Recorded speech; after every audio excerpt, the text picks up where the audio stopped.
नमस्कार, मैं जूली तिवारी। आप देख रहे हैं डेली न्यूज। डेली न्यूज में आप सभी का स्वागत है। तो चलिए नजर डालते हैं आज के कुछ मुख्य समाचारों की ओर।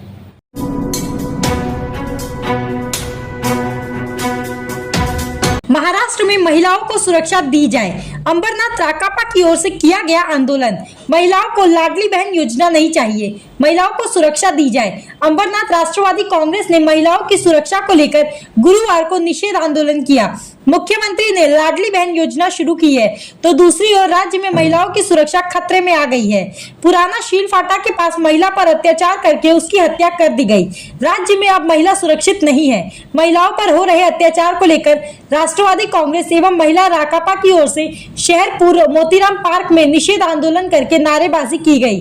राकापा शहर अध्यक्ष सदाशिव पाटिल, महिला अध्यक्ष पूनम शेलार के नेतृत्व में आंदोलन करके नारेबाजी की गई। सदाशिव पाटिल ने कहा कि उरण में एक युवती की निर्मम हत्या कर दी गई। शील फाटा के पास मात्रे नामक महिला की हत्या कर दी गई। इससे पता चलता है कि महाराष्ट्र राज्य में महिलाएं सुरक्षित नहीं है।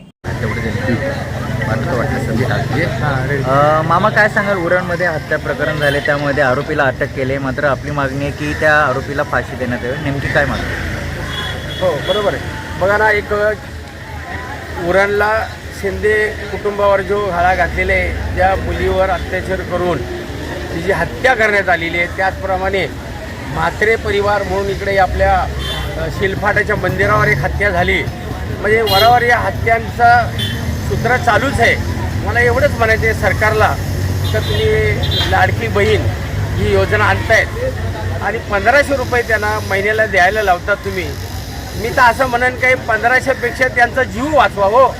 महिलांना कुठेतरी सुरक्षेची हमी द्या, तरच चांगलं राहील ते। नाही तर तुम्ही महिला इकडं हत्या होत राहतील, अत्याचार होत राहील आणि तुमचे 1500 रुपये घेऊन काय करणार आहेत? त्यापेक्षा आमचं सरकारला आव्हान आहे की महिलांना कुठेतरी त्यांना सुरक्षा द्या, त्यांच्यावर होणारे अत्याचार थांबवा, तरच हे काहीतरी होईल। नाही तर मग आम्हाला अजूनही तीव्र आंदोलन करावं लागतील, एवढंच या ठिकाणी। उरण शिलफाटा या दोन्ही ठिकाणी ज्या अतिशय निंदनीय घटना घडलेल्या आहेत, माणुसकीला काळीमा फासणाऱ्या ज्या घटना घडलेल्या आहेत, त्याचा आज आम्ही निषेध करण्यासाठी सर्व महिला व सर्व राष्ट्रवादी काँग्रेस पक्ष, शरद पवार या पक्षाच्या वतीने आंदोलन घेतलेलं आहे। शिलफाटा इथली घटना ताजी असतानाच लगेचच उरण येथेही एका 22 वर्षाच्या तरुणीवर अत्याचार करून तिची अतिशय निर्दयपणे हत्या करण्यात येते। खरोखर हे लज्जास्पद आहे।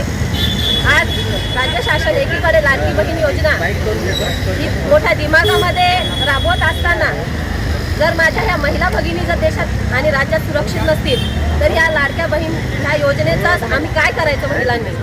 त्यामुळं सर्वात महत्त्वाची अशी आमची सुरक्षा, याचा प्रश्न हा ऐरणीवर आहे। महिलांच्या सुरक्षेकडे जास्तीत जास्त लक्ष देण्याची गरज आहे। आम्ही सर्व महिलांच्या वतीने, तसेच आमच्या सर्व राष्ट्रवादी काँग्रेस पक्ष, शरद पवार यांच्या वतीने एक राज्य शासनाला एक आम्ही मागणी मागतो की जे हे आरोपी आहेत त्यांना लवकरात लवकर फाशीची शिक्षा ठोठावण्यात यावी। यासाठी आम्ही आज हे निषेध आंदोलन येथे घेतलेलं आहे। जर लवकरात लवकर त्यांना फाशीची शिक्षा झाली नाही तर या आंदोलनाचं स्वरूप हे तीव्र असणार आहे। आज के लिए बस इतना ही। कल फिर मिलेंगे इसी वक्त इसी चैनल पर। तब तक के लिए मुझे दीजिए इजाजत। धन्यवाद। हमारे चैनल को सब्सक्राइब करें और बेल आइकन दबाना ना भूलें, ताकि हमारी खबरें सबसे पहले आप तक पहुंचे।